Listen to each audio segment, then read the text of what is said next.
आप देख रहे हैं देश का सबसे भरोसेमंद चैनल एन दिल्ली नेशनल। हर साल 15 अगस्त आते ही लोगों के मन में एक बड़ा सवाल कौंध जाता है।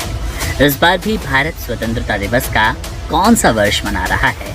15 अगस्त 2026 को लेकर लोगों के मन में ये भ्रम अभी भी है कि भारत का ये 79वां स्वतंत्रता दिवस है या फिर 80वां। ये कंफ्यूजन हर साल होता है, लेकिन इसके पीछे का गणित बहुत ही सीधा और आसान है। अगर आप एक बार इस साधारण से हिसाब को समझ लेंगे तो आपको कभी भी इस बात की उलझन नहीं होगी। सबसे पहले समझना जरूरी है कि भारत 15 अगस्त 1947 को ब्रिटिश शासन से आज़ाद हुआ।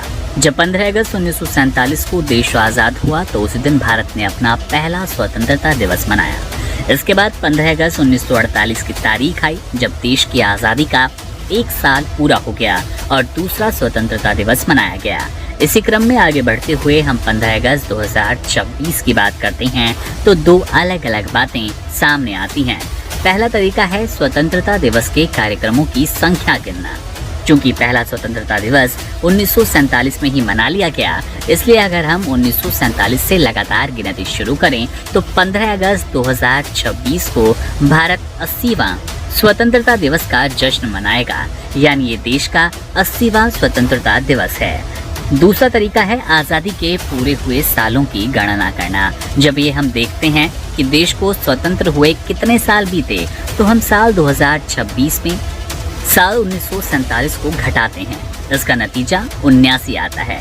इसका सीधा सा मतलब है कि 15 अगस्त 2026 को भारत की आज़ादी के 79 वर्ष पूरे होंगे और देश अपनी आज़ादी की 79वीं वर्षगांठ मनाएगा। संक्षेप में कहीं तो दोनों ही बातें अपनी अपनी जगह बिल्कुल सही है।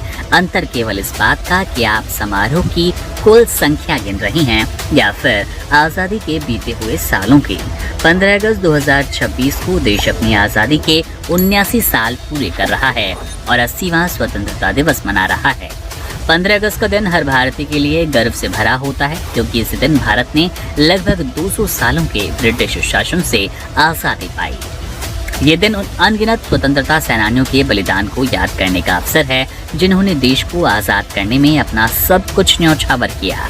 इस साल 2026 के स्वतंत्रता दिवस मौके पर वंदे मातरम के 150 साल और विकसित भारत 2047 के लिए युवा शक्ति जैसे मुख्य विषयों पर विशेष ध्यान दिया जा रहा है।